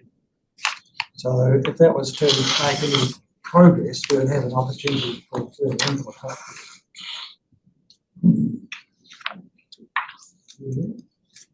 The idea is just a concept, I guess, at this stage, but if it was to be firmed up, then hopefully there'd be an opportunity to have some input into that. Yeah, there would be expectations that we would be involved in a submission process if the opportunity arose. And on the predator-free 2050 strategy review, that's submissions are being asked for up till the end of June. Is that something we will have an input into? Yes, we are currently analyzing the implications and collating input from internal subject matter experts. So once we have the initial views in reasonably good shape, we'll bring that to you, provide you an opportunity to provide you feedback. Okay, that's good because that's obviously a fairly controversial thing and has potentially quite a big impact on Environment Southland, I think. Thank you, Madam Chair. Chairman Hurrell. Yes, Madam Chair, a couple of things. The talking about the land use capability, class 3 being removed from the definition. How much effect is that going to have? We know that it may help a little bit on where trees are planted, but that definition was sort of heard before that actually a lot of our country may be class 3 rather than class 1. So it's something that should be of interest to us as to how that's going to affect things. I know part of the change is that people can't even build an extra house on the property because it was more restrictive than it was supposed to be. But that'd be very interested to know the implications of the removal of class 3 and how much of that land is available. The other one, just following up on Morris's point, it's taking a slightly more positive thing, depending where it is the ability to work with landowners like Lindsay and Dock, as we have in the past with Poplars, to have a formal arrangement, because at the end of the day, if we're planting the trees and the land, is the landowner going to be the beneficiary? I think there is room for some negotiation there where we would actually be working in partnership and perhaps getting carbon credits or milling rights or some of those things that we're planting. Could be native, could be exotics, but we know we've got quite a few areas on those floodplains that aren't productive land, that aren't getting much value either. Thank you, Councillor Evans. Thank you, Chair. Going back to what Morris was mentioning on page regarding the map. There's very little actually there within the Southland. There's a lot within Otago. I agree with the Arete and the Vaughan, but the ownership is not station. I think a lot of those stations own very little land. They have long-term leases that is the Crown, and all of that land, if I know rightly, when talking to the owner, is quite long-term lease land. My concern with that is that the Ministry of Primary Industry is requesting information to explore the opportunity to plant native or exotic trees. Could they just cross out the exotic? Native would be good. And ultimately, there are native plantations up through the native patches of bush. But the Southland and Otago line is quite determinative, and a lot of that stuff up the line is Otago, isn't it? So they're going to be asking both councils for that it'd be good to say no exotics. If you want to supply information, it'd be good if our council said, we go, if they're going to be looking at native regeneration of Crown owned land with partnership opportunities with other businesses, the other businesses could be those farmers that decide that they want that land out in trees. It would be the perfect opportunity to say no to exotics and yes to native. Through Madam Chair, was looking at the potential divestment as well, saying if it's low conservation value, then why should the ground still hold it? Shall we divest it, get rid of it, and free it up for other opportunities rather than just holding it up? If it's not a national park and it's just general stewardship land of low value, should there be a business case to actually look at progressing it forward and moving it on? Something Chair, the value of the land is in question anyway, because a lot of those stations come from high value and it's not theirs effectively. So if you actually sat down and broke it down to the acres that the landholder actually has, it's a huge amount. So a lot of purchasers believe the land is owned. So there is a lot of value to it environmentally. And, it'd be terrible to think that they would manage partnerships between industry planting exotic trees. Yes, thank you.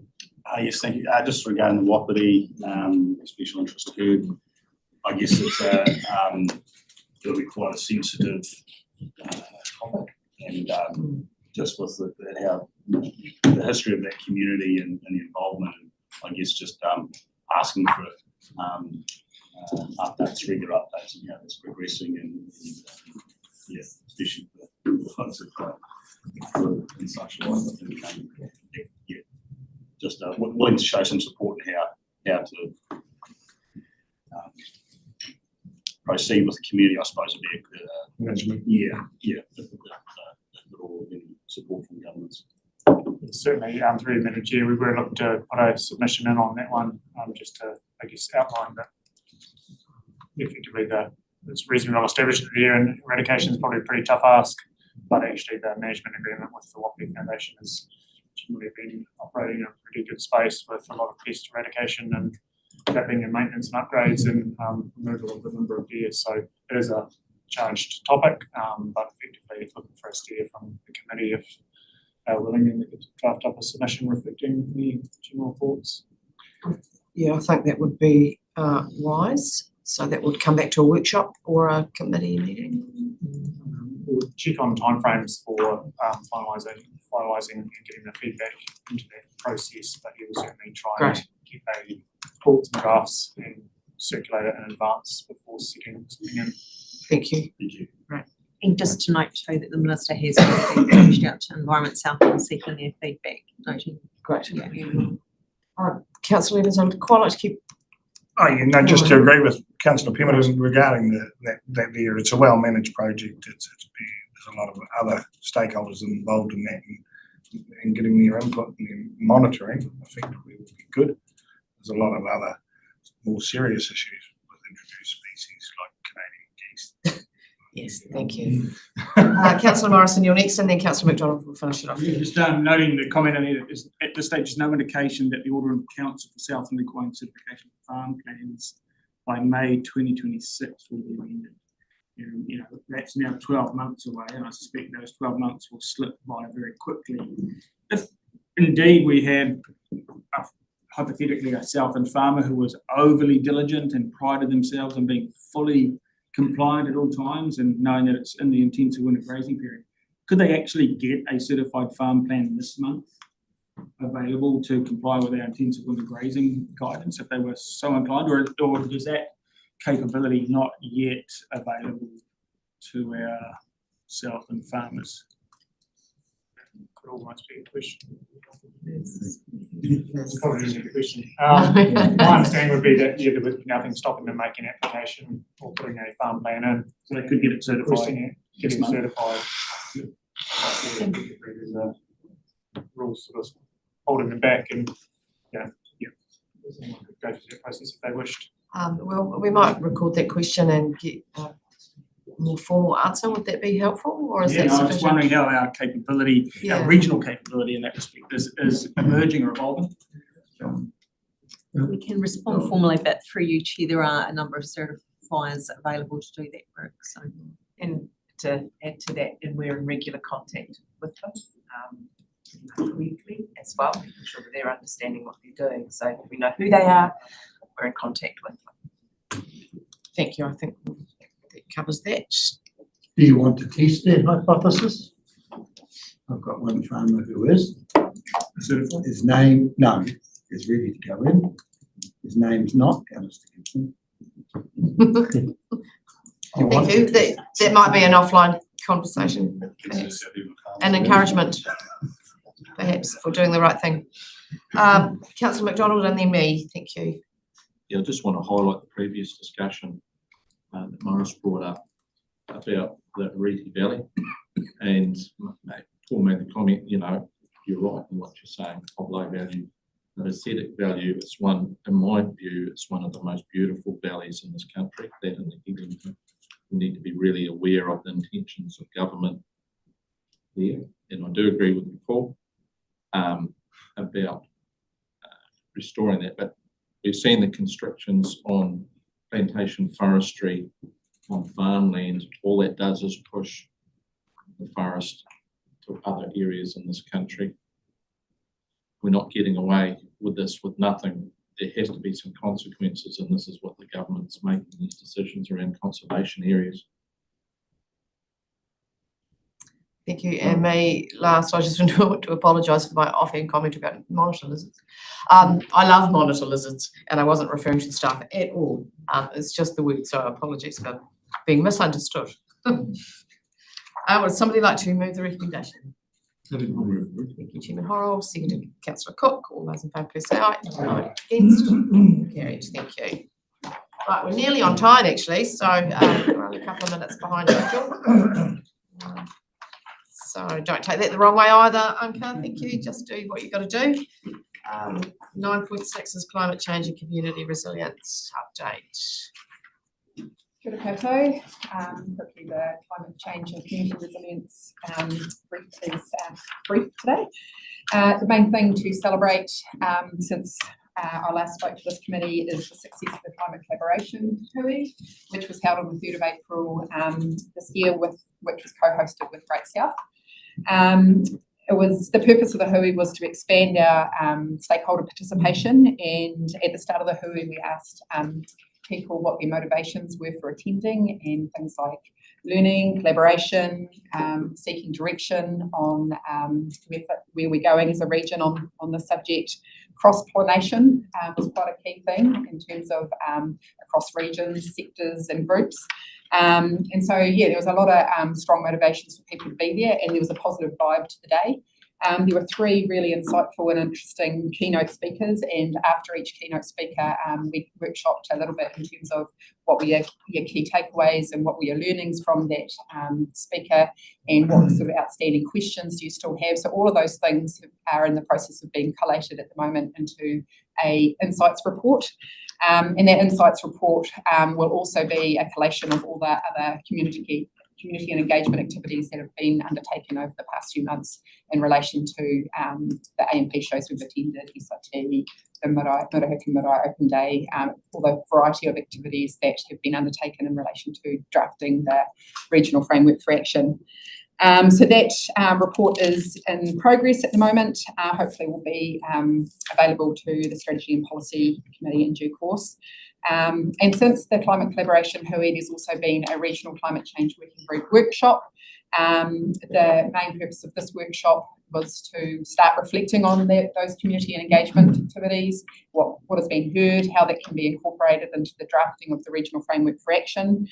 And the report for that workshop is attached as an appendix to this briefing. I think other than that, I can take this item as read and happy to take questions and or reflections on the Climate Collaboration Hui, subject to time, of course. Thanks. Councillor Morrison. Yeah, thank you, Anka. Just a couple of comments, if I could. The Regional Climate Change Working Group is currently working on the framework for action. And that is a really important piece of work for the working group. And essentially, it represents the culmination of it does represent the culmination of 3 years of work.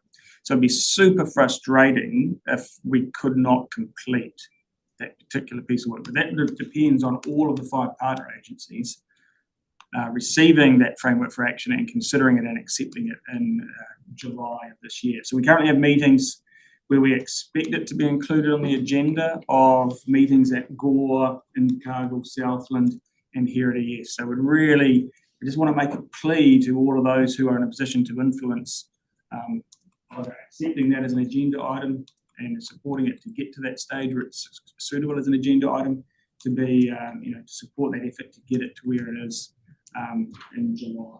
Because if we don't get it on council agendas in July, our window narrowly and quickly closes, and it may not get over the finish line before the end of the training. And that would be pretty dismaying for all of those who are collaborating on this effort. Only other point to make is there is a set of key notes in the interagency joint report, and I just want to emphasise that the very last note in that report acknowledges the continuing excellent staff support for this important work, and that was not the staff who put that comment in there, that was actually from people think that staff were slipping those sort of comments in there. To themselves. Thank you. Councillor McDonald and then me. Just want to say, Hui was really good, really enjoyed that. Just to pick up on your comments, and just reading what I see in the media when you go and talk to other councils, some councillors and other councils seeing this as an upfront cost for them and not seeing the big long-term picture. I can see that you're quite nervous around it. Yeah. So what's the view when you go in and talk to other councillors? That like councillors are under pressure financially, are they saying, oh, here we go, hand out again, sort of thing? How are you viewed when you come in and talk about what you'd call a slow moving emergency, which climate change is? It's not in the face every day. But a comment on that would be great. Yeah, thank you. There is anxiety from some. I wouldn't say it's necessarily anxiety that is a dominant theme for all councillors in each of the councils, but there are some who will raise it as a concern, and that's just reflective of the realities of our costs of running local government at the moment. We've been very careful to remind people, or emphasise that we've actually been doing the work to date very much on the smell of an oily rag, and that we've not yet asked or imposed any costs on any of the councils beyond the collaborative effort that we've been running, and that in the future, if there are things that emerge that are going to impose costs on council, that it's going to be through democratic processes that they get community mandate and buy-in or support for any initiative being proposed. So emphasising that they have retained sovereignty over these decisions in respect of their own local government catchment.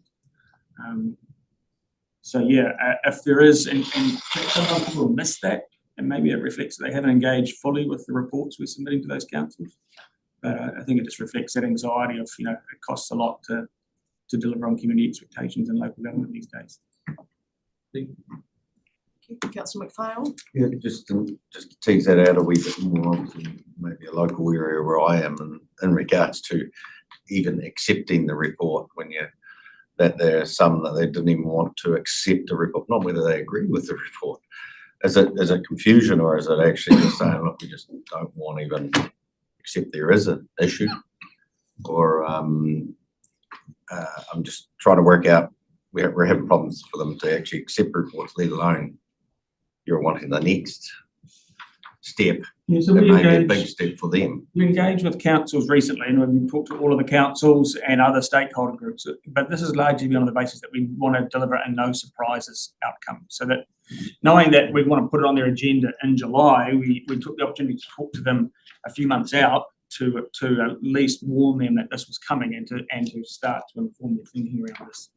The response from a subset of councillors in that particular engagement was probably, I would suggest, it represents a ideological response as opposed to a logical response to simply receiving a report. My sense is though that we're probably not going to see a shift in the proportion of councillors who think that way in each of the councils, and thus it's important that as long as there's a majority acceptance of the framework for action that we're proposing, then it should get across the finish line for each of the 5 partner agencies.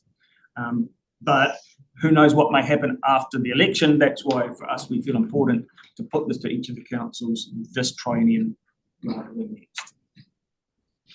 Councillor Crichton and then me. Thank you. Yeah, with all that good work that you've done there and those networks and frameworks that you've established is very impressive.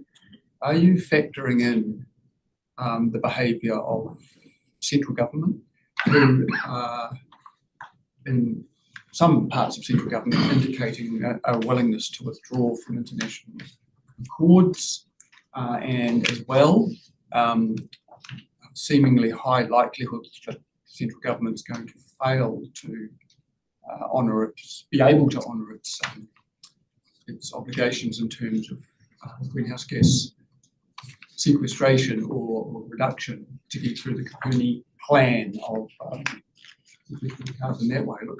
It looks like it could be a major failure. How do you factor in those larger, which are just political actions rather than environmental actions? How are you factoring those into the likelihood of your success? Good answer that one. There is a degree of uncertainty accompanying the climate change planning and action effort. Some of that uncertainty comes from how rapid will the onsets of climate change be, and other source of uncertainty is what are shifting political orientations to the challenge. What are the policy settings that support that? So those are things that we have to maintain an outward-looking, outward-facing, and continue to monitor those things and factor those into our response. We believe that the approach we're taking remains sufficiently reflexive that it will enable us regionally and locally to adapt to what may emerge both from in the physical environment and in the political environment that may impact on our planning. I suspect we are still got some way to go, and because that cake is still in preparation, there's scope for us to change how it's shaped, how it's iced, how it's favoured, before we get to a point where we're committed to a course of action that locks us in and then is compromised by changing government policy. Okay, thank you. And just wanted to pass on my thanks to Anke and Phil for the endless work, as they say, on the smell of an oily rag. But also to remind you that we do have, the rest of us are willing and able to support you in any of those presentations or engagements to spread the love, because we certainly have a climate change subcommittee, although we haven't met for quite some time. And any number of people would be happy to come and help you with that work so that it gets through in time. So, somebody would like to move that recommendation that we received the report, please. Thank you, Councillor Evans. Seconded, Councillor Morrison. All those in favour, please say aye. Aye. Aye. Against? Carried. Thanks, Anka. We're nearly there nearly time for a break. We'll do the 9.7, which is the update on councillor requests, and then we will move on to public excluded, have a cuppa and come back. Hayley, did you or somebody want to comment on this or not? I can perhaps comment. This is just a regular update on requests and actions.